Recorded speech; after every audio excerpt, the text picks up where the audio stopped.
DreAllDay.com. You're now tuned into the show where you learn the discipline to show up day after day to do the work, the confidence to put yourself out there boldly and authentically, and the mental toughness to continue showing up, doing the work, putting yourself out there, even when the success you've expected to achieve has yet to be achieved. And on top of all this, you get to use those of personal initiative, which is the go-getter energy that moves any one of us, including yourself, to go and make things happen instead of wait for things to happen. Then we put all this together into one bundle, one package, one mindset, one method, one philosophy, one book, one show, one daily masterclass. That is what you're listening to right now. And yes, the show does come out every single day. It is called Work on Your Game. My name is Dre Baldwin, also known as Dre All Day, and welcome to the show.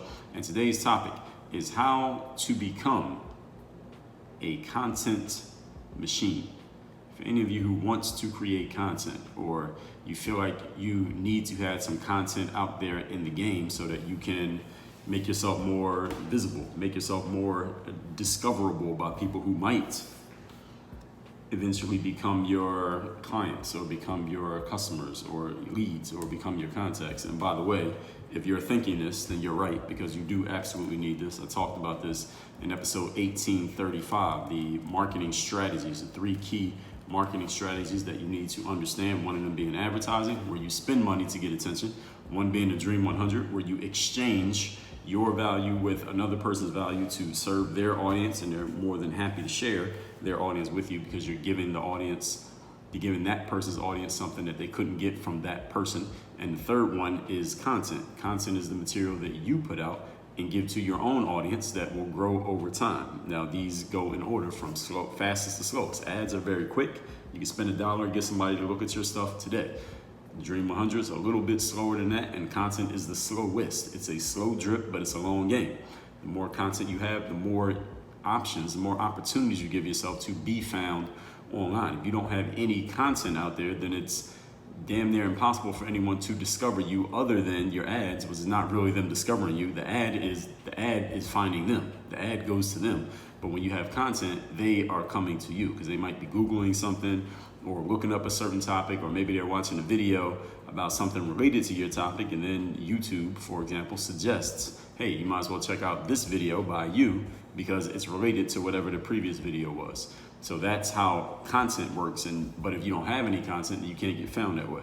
Or if you have, for example, if you have a Facebook page and there's some content on your Facebook page, you might be suggested as a possible follow for someone who likes certain pages. So for example, every day when I open up my Facebook app and I'm looking through the content and notifications from my own business page, at the end of my notifications, they always refer me or suggest to me that I follow these 3 or 4 other Facebook pages. And I never follow them, but that because those pages have content on them, that's why Facebook is willing to suggest those pages, because those people are feeding Facebook. They're feeding the Facebook monster by continually putting content on Facebook. So Facebook kind of rewards them by suggesting their page to other people to possibly follow. And because those pages are popular in some way, that makes Facebook believe, based on psychographics, that I might be interested in these people. So before I go any further into this, let me tell you that I have a text line where I want you to send me a text and tell me the best insight and idea that you've gotten from this masterclass here today, anything you're going to do different, or if you have a question or a challenge in implementing anything that I share here today, send me a text. My number is 305-384-6894. Again, 305-384-6894. The number is down below, also in the show notes.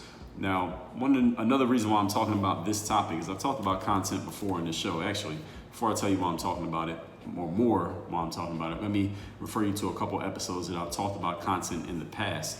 Episode 12-13, why you need to be creating content all the time. So 1835 was not a new idea coming from me. I talked about this, that was damn near 2 years ago. Again, episode 12-13.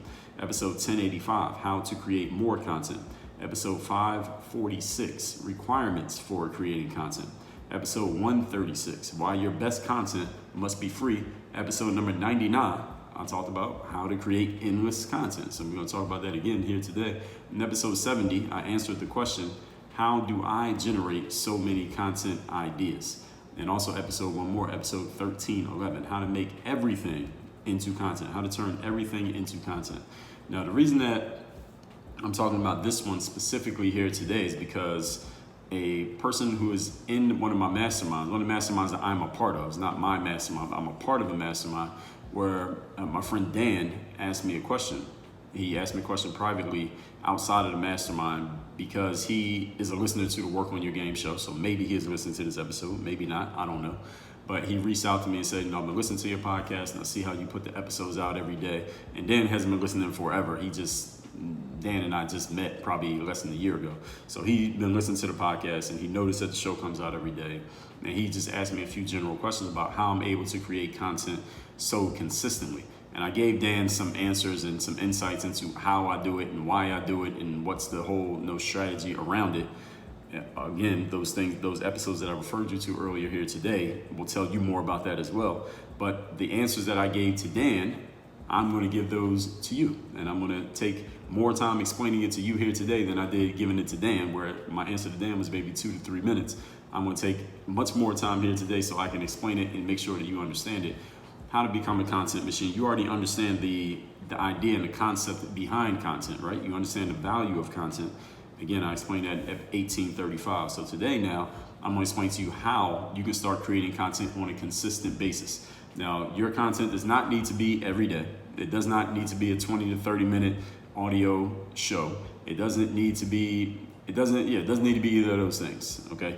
Content just needs to be some material that is coming from you, your intellectual property, that you are putting out on a consistent basis. Again, it doesn't have to be every day. It could be every other day. It could be twice a week, however you want to do it. But it does need to be consistent enough that your audience knows when it's coming and they can come to expect it. And it's enough material that people can start to see, all right, person X, that's you, really knows subject X. That's whatever it is you're going to talk about. Or they're really good at topic, whatever you're going to be putting out there into the world. So you just need to be consistent with that, however consistent you want to be. And in my experience, once you have a captive audience, they're willing to take on as much as you're willing to give them. Now, you can't be crazy. Don't put out 10 episodes a day. They probably can't listen to that. But I put out this show every single day. That works for me. Now, some people, they put out an episode once a week. That works for them. Some people, they fluctuate based on what's going on because maybe their material is based on current events. So when there's more current events, they put out more material, whatever works. But you have to be consistent in putting out your content because this is how you stay in front of your audience and you stay top of mind with them and they stay remembering that you exist. Keeping in mind, all of us here, that nobody is spending their entire day thinking about you except you.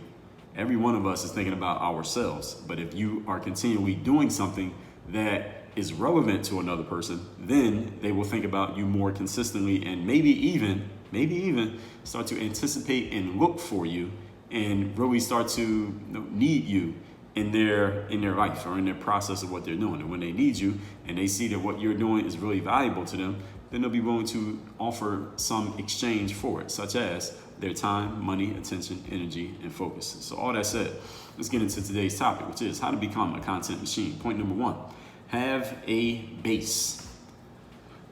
When I say have a base, what I mean is have an angle from which all of your work is originating.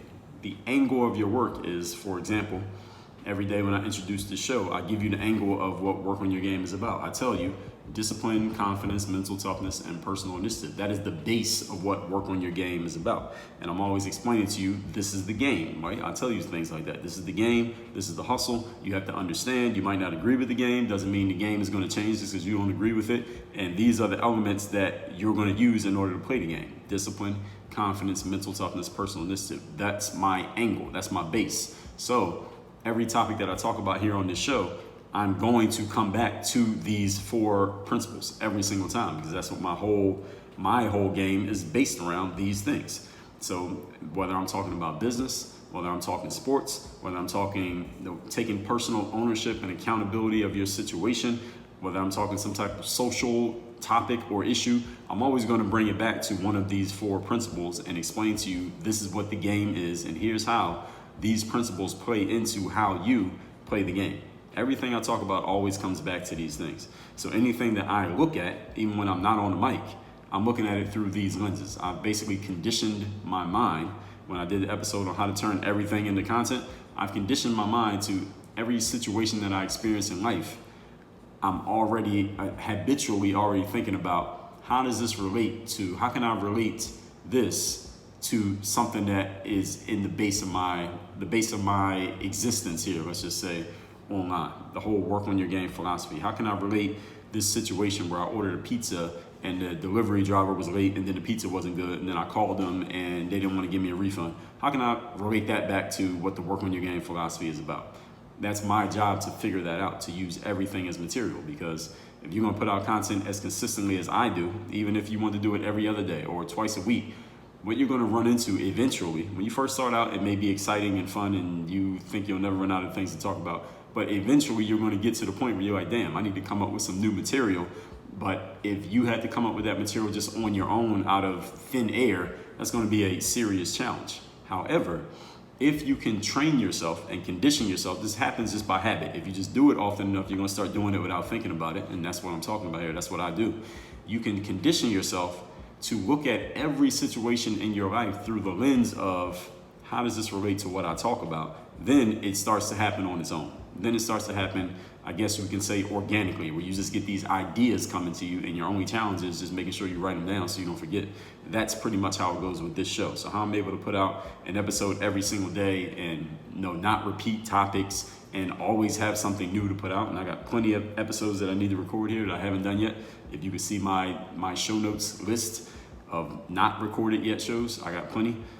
The way I'm able to do that is because I condition my mind that anything I experience in life, anything you could say to me, anything that could possibly happen, anything that I could do, I can find a way to relate it back to the work on your game philosophy. And I'm not even gonna say that's a talent, I'm gonna say that's a skill, because a talent is maybe a natural gift. A skill is something that you can develop with practice. So I developed this skill by choosing to condition myself to always look for, where's the angle in this?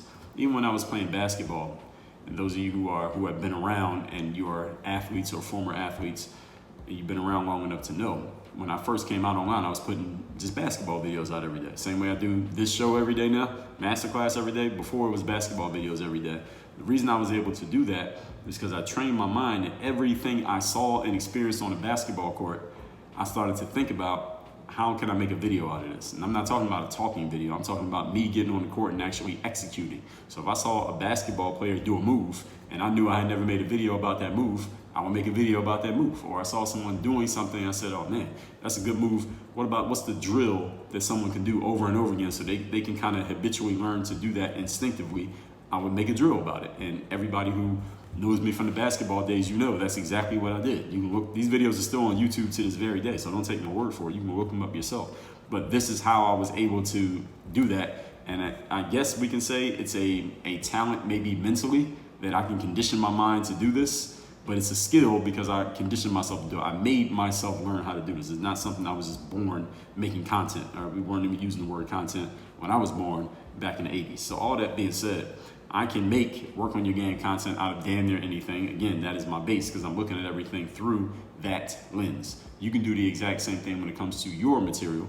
And while it may not be as wide open as what work on your game is about, because work on your game is kind of, I can take anything that happens in life. But let's say your focus area is writing books, or how you use your smartphone, or physical fitness. You might not be able to take every topic and be able to every experience in life and be able to relate it back to your thing. But that might actually make it easier because now you don't have to look at everything in life holistically. You can look at a specific area and see what's going on in that area and just talk about that thing, which may be better for your audience because they just want that specific topic. They don't want someone who's kind of looking at everything that's going on and giving their opinion, such as myself. I can give my opinion on damn near anything that happens in life and relate it back to what I'm talking about here. But that works for me. You have to figure out what your base is and what works for you.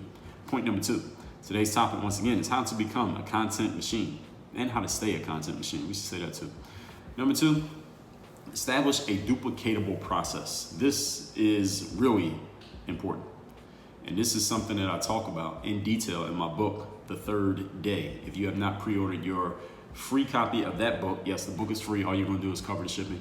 Go to thirddaybook.com. That's all in words. Thirddaybook.com. The link to that is down below in the show notes.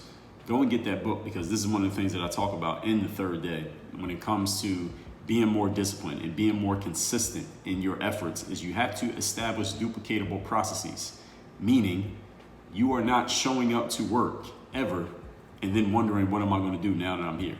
All right. No professional shows up to the office and says, okay, I'm at work. Now what am I going to do? No professional athlete shows up to the gym or the track or the pool or the field and says, all right, I'm at the track or the pool or the field. Now what am I going to do? What's my workout going to be today? Nobody does that. No professional does that. Professionals always prepare ahead of time. Amateurs show up and they just try to figure it out as they go along. And the challenge with that is sometimes it'll actually work, which will fool you into thinking you could just keep doing that over and over again until you run into a professional who does it the other way and they kick your ass all up and down the court or the field or the track or all up and down that pool, and then you realize that maybe you need to make some adjustments, or maybe you don't even get a chance because you're out of the game because you got your ass kicked so badly.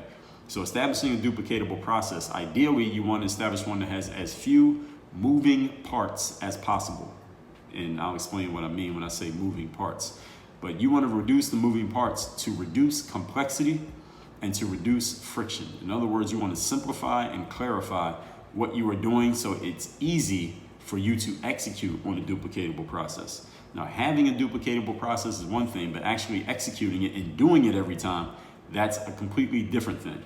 And the way that you do that is you set yourself up to win by, again, having as few moving parts as possible so that you don't have to decide, am I going to follow this process or not, because it's so painful and so much friction for me to follow it that I really don't feel like following it. That's what happens with a lot of people, is that they may come up with a process or at least think they have one, but then when it's time to execute on that process, they don't do it because there's so many moving parts and it's so hard to execute the process because of the moving parts that they just never get around to actually doing it. I'll give you an example.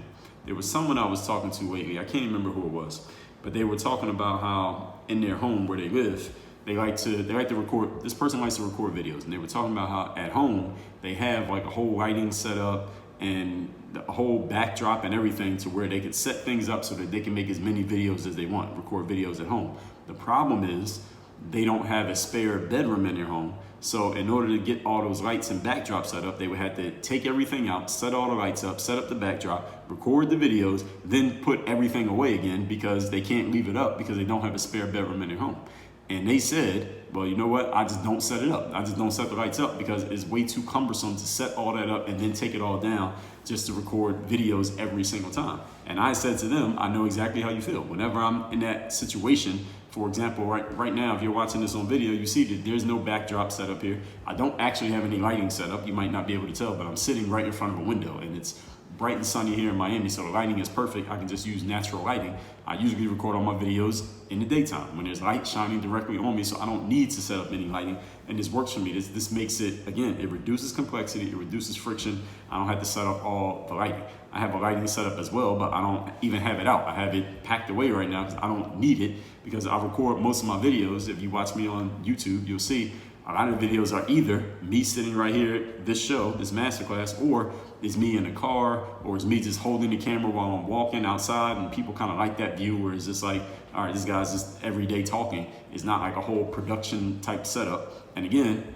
let me be clear, this is what works for me. You got to figure out what works for you. But what works for either of us is reducing that complexity and reducing the moving parts within your process. So me, for example, right now, again, if you're watching this on video, you can see I have well, you can't see everything. I have a laptop here in front of me. I have a microphone, you can see it. There's a camera, that's where I'm recording on right now. There's a tablet in front of me, that's where I have my notes, you can't see that. I'm sitting at a desk, you can probably tell that, even though you can't see the desk. I have great lighting, courtesy of Mother Nature and the sun, coming from Miami. I have quiet, there's no other sounds around besides the sound of my voice. And I have my base, which are my ideas and the work on your game philosophy that I'm always relating things back to. That's all I need in order to record this show 2,000 days in a row. Very light, there's a very light setup. So all I need right now, I have 4 things: a microphone, a laptop, a camera to record on, and a tablet. And then I just need quiet, and then I just need my ideas, my intellectual property, what's in my head. That's it. That's all I need to record. Now, every piece that I would add to this process increases the complexity and it increases the possible friction. You understand? So let's just say I had a co-host and I'm just gonna do the show every single day, 2,000 days in a row, and it's me and another person. Now that other person adds complexity, because now what do we need? We need a little bit more space to record at, because now the camera has to see both of us. We need another microphone, so that's another piece of equipment. And now we got to deal with all the whatever comes with another human being. All right, any of you who's ever spent a lot of time around another human being, I don't care if they're if that's a relationship, if it's a parent, if it's a child, if it's a friend, if it's a business partner, if it's an employee, if it's a coworker, the more people you got to be around, or the more possible stuff that's going to come up. Now, anytime you deal with another person, you got to deal with all of their shit that comes with them. And every human being has a bunch of shit that comes with all of us. All of us have this. So even if you don't think you bring a lot of shit, or ask somebody who knows you how much shit you bring. You bring shit. Everybody brings some shit with them. So every person you add to a process increases the complexity and it increases the possible friction. That doesn't mean don't do anything with anybody and just be a hermit and never deal with people. But what I'm explaining to you here is I'm just illuminating the point that the more moving pieces you add to a situation, the more possible friction you are introducing and the more possible complexity you're introducing, and you're going to need to manage all of it in order to be consistent. So you just got to ask yourself, okay, if I'm going to deal with this person, am I willing to deal with the possible shit that comes with them? It's just like if you decide to get in a relationship with someone or you marry a person, or you know what shit comes with them. Hopefully you know a good amount of it before you make that decision. And you have decided, okay, I'm going to deal with the shit that comes with this person. I know there's some shit, and guess what? They know there's some shit that comes with you too, and you both mutually agree to deal with each other's shit, and now you have a happy partnership moving forward. Same thing happens in business partnerships, same thing in friendships, because again, there's no human being that comes without some shit. Okay, so I'm just using humans as an example, but we could talk equipment. Let's say I needed lighting. Let's say I lived somewhere where, or the way my place was set up, that I didn't have this big window, floor to ceiling window in front of me with all this perfect lighting, and I needed a lighting setup. All right, that introduces complexity. It introduces friction, because now do I have to put those lights up and take them down every time? Do I have to leave the lights there? Like, how am I dealing with that? What if one of the light bulbs go out? What if the power goes out? What if, anything could happen? What if I drop one of the lights and it smashes? Now I gotta get a new bulb, but now I don't have good enough lighting to do my recording, or it's not the same kind of lighting. You see how every single piece introduces some more complexity to the situation? So every single thing makes it a little bit more of a challenge. So let's just say, instead of just recording this and then putting up a recording on, let's say, YouTube, or have Nico edit the audio and put it up on Spotify and Apple and SoundCloud, what if I decide to live stream this? Instead of it being just recorded and put it out, what if I need to live stream it? Now I need an internet connection. Like right now, I am connected to the internet. I'm connected to the Wi-Fi connection in my home, but if I was live, I don't need the internet right now. If the internet went out right now, I can keep recording and I'm fine. I don't need it for anything. But if I'm live streaming, now I need internet. So now what if the internet goes down? Or what if the internet connection is slow and I'm trying to live stream? It's probably not going to work. So you see how every single piece that I add introduces more complexity. So you need to make it as simple as possible for what you need to do. So like I said, for YouTube back in the day, when I was making basketball videos every day, here's what I needed. I needed a basketball gym, or basketball court, period. I got some videos where I was outside. Basketball court, I needed a camera, a tripod to hold the camera up. I needed my basketball skills, and I needed the ideas to execute whatever I was going to execute. That's it. That's all I needed. A court, a camera, a tripod, my skills, and my ideas. And that's how I was able to I've put more basketball videos on YouTube than I even have episodes of this show. And I think I've done a lot of episodes on this show, but I haven't caught up to what I did in basketball. At least not yet. I probably got another, several years to go. Let me see, 365 days in a year. Yeah, I might need another 10 years of this. Hopefully I can go another 10 years of this to catch up to basketball. But the point is, I knew exactly what I was going to do every single day when I walked into the gym. I never walked into the gym when I was playing basketball not knowing what I was going to work on that day. I never walked into the gym, even in the creator side of my mind. I never walked in there not knowing what I was going to record that day. And I was able, this was the skill, to meld what I was recording as a creator with what I was working on as a player. And then I was able to do both at the same time. Point number 3. Today's topic, once again, is how to become and remain a content machine. Number 3, just because you create content does not mean that the world is going to stop to see or hear or read everything that you have to share. So your focus when you're creating content, and I'm going to tell you something that may go against the grain of what some others may say. Your focus is not really on the metrics all the time. Now, the metrics do matter. And when I say metrics, I'm talking about how many downloads, how many subscribers, how many follows, how many views, how many likes, comments, etc. That's what I mean when I say metrics. So the metrics do matter. All right, you do want to know what the numbers are, but do not allow the metrics to become the factor that determines whether or not you keep going. Because if that was the case, it would be damn near impossible to get started today, because there are too many people creating content. There are too many people competing for eyeballs. If your only measure of whether or not you should keep going or whether your work is worth it is how many views you're getting or how many likes or how many comments or how many downloads, if that was the only measure, then most of us wouldn't be creating content, and nobody would ever get started creating content unless you got started way back, like back when I got started, when it was very much fewer people out there. Therefore, you could get traction just by being okay in the early days because it wasn't as much competition. Nowadays, if you're getting started in 2022, 2023, 2019, you get started in those times, just so much competition, you're probably not going to get crazy metrics from the beginning. And it may take a while for you to get some metrics, but you got to keep going.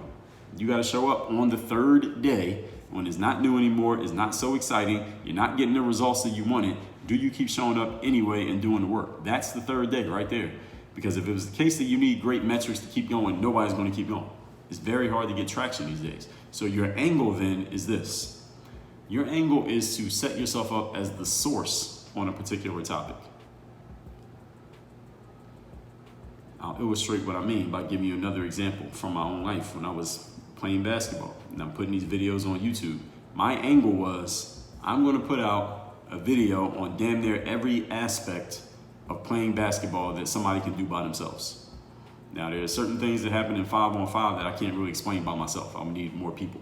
But anything that a basketball player can do by yourself to train and get better at basketball, Dre Baldwin is going to have a video on it, and it's going to be on YouTube. And if you look me up on YouTube, you can see that I accomplished that goal. Now, why was I able to do that? Because I got videos on YouTube. Listen, I had basketball videos on YouTube that didn't get many views, maybe 100, 200 views. And I got basketball videos on YouTube that have over 1 million views. So I wasn't going off the metrics. I wasn't looking at it like, all right, I'm gonna keep making videos as long as I'm getting this many views each video, or this many comments, or this many likes or downloads. I didn't care about that. All I was focused on was, I'm going to make sure any basketball player that gets on the internet and looks up basketball workouts is going to see my name. And I accomplished that goal because my focus was on becoming the source on a particular topic. And that's what you should angle to do. Become the source so that when anyone looks up that topic, eventually they're going to find their way to you. All roads will lead to you on that particular topic. So you want to become, now how do you become the source on a topic? Now you might think that the source means that everybody recognizes you as the leading expert on a topic. They're like, oh, everybody gotta go to Mike if you want to know about this. No. What really makes you the source is you become the person who has shared or said the most on a topic. That's how you own a topic. That anytime somebody looks up this topic, your name keeps popping up. Even if they ignore your stuff, they keep seeing your name so often, they're like, damn, who is this person? Because every time I look up anything around this topic, I keep seeing you. And those are the kind of messages that I would get back in the days in the basketball days. They're like, man, everything I looked up on basketballs, your name kept coming up over and over and over again. And these days, a lot of basketball players don't play anymore, but they still tell me that from back in the day. And they see I'm still in the game, but doing different things. With this mindset of making yourself the source, you will always have new ideas to share, new questions to answer, and thus new content to create. And this is exactly what I still do to this very day. I'm going to make sure that, and this is something that I say often here on this show, I say, well, look, I've talked about this thing before, or I mentioned it in this episode, that episode, but I want to make sure that I'm on the record talking about this officially. Have you heard me say that before? I said, let me make sure I'm on the record talking about this. Let me make sure I'm on the record talking about marketing. Let me make sure I'm on the record talking about social justice. Let me make sure I'm on the record talking about wokeism or Black Lives Matter or whatever it is I'm talking about. Make sure I'm on the record talking about the law of association. I'm going to make sure I'm on the record talking specifically about this subject because this is my mentality. When I first got online and I started to gain some traction through YouTube and basketball, I would get basketball players asking me a lot of questions naturally. And I would just start making videos answering their questions. Instead of just answering their questions in my messages, I would answer the question with a video so that the next person who had the same question wouldn't need to ask me. They could just go to the video and I could answer the same question for 100 different people by answering it one time with a 3-minute video. So I was just looking at it from an efficiency standpoint. And it's the same thing that I do now. So if someone wants to, people know that what does Dre Baldwin talk about now? Now you know that I will talk about social issues, I talk about philosophical issues, I talk about personal development, I talk about mindset, and I talk about business. Everybody knows that, right? So anything in those categories, I want you to stump me, okay? I want you to challenge me. Send me a message, send me a text. My number is 305-384-6894, and name anything under those umbrellas, anything you can think of that I have not yet spoken on. And if you name something that I have not yet spoken on, and I'm like, damn, and I know I have an opinion on it, and I know I have some ideas or information on it, but I haven't made an episode about it, I will. And that will supply me more ideas to make more material. So my whole thing is I want to make sure I'm on a record with everything. I'm putting myself in a frame of mind that I don't even have children, but if I had a child and I want them to know everything that I know, all I got to do is send them the list of every episode of this show, and they're going to know exactly how their father thought and what he thought and why he thought it, because everything's going to be on the record. And for any of you out there, I'm not your father, but you get the point. You will know exactly where I stand and why I stand, and maybe some of these arguments that I make can help you as well. So that's my mindset, is to always have new ideas to share, new questions to answer, and thus new content to create. So as long as things are happening in the world and people are changing and people are coming up with new ideas and stuff is occurring, I'm not a news reporter. I don't really do current events. For the most part, I don't talk about current events. But when something happens in a current event and I can dissect the mentality behind it, or at least what I think the mentality is behind it, now that gives me more material. So this is how I use my skill of observation to come up with more material. So all this said, let's recap today's class, which is how to become a content machine. So shout out to Dan Weiss, my mastermind group mate, who asked me about becoming a content machine. His question led to this topic here today. So thank you, Dan. Point number 1, have a base. What it means is have an angle from which all of your work comes. Mine is discipline, confidence, mental toughness, personal initiative as it relates to business, sports, personal life, accountability, personal ownership. Everything I talk about always comes back to those topics. And you can see it goes on and on depending on how creative you can be with your ideas. Number 2, establish a duplicatable process, having as few moving parts as possible to reduce friction and reduce complexity so it's easier for you to keep up. For example, all I need to record this show is a laptop, a mic, a camera, a desk, good lighting, quiet, and ideas. That's it. Now, the more pieces you add to your setup, the harder it's going to be for you to keep doing it, because the more things you have to do just to get yourself set up to do it. And the more friction you introduce into a system, the less likely people will follow through. Number 3, just because you create content doesn't mean the world is going to stop and run to your feet to hear everything you have to say. So your focus should not be on metrics only, not solely on metrics, because you might not always have the metrics. And even if you have them now, you might not keep them. Now, while metrics do matter, don't let that be the factor that determines whether you're going or not. Because if it was, then it'd be damn near impossible to even get started because there's so much competition. Your angle then is to make yourself the source on the topic. Become the person who has said the most on the topic, so that when anyone Googles or looks up or searches about that topic or asks somebody about that topic, your name is eventually always going to come up because you have talked about it more than anybody. When you become the source, all roads lead to you, and people will have no choice but to come through you to get what they need on that specific area. This, what I just shared here today, is how you become a content machine. Now, in my business mastermind group that hasn't launched yet as of this recording, but by the time you hear it, maybe it has. I'm working on it right now. I'll be working on it today. You will know exactly how you can learn directly from me on a consistent basis and be able to ask me questions directly, message me directly, get on calls with me directly about making sure you're putting your content out on your subject matter in a way that's going to draw business to you. Send me a text, tell me the best thing, ask me a question, share a challenge, and you get my daily motivation text based on what you heard today. My number 305-384-6894. Work on your game. Dre all day.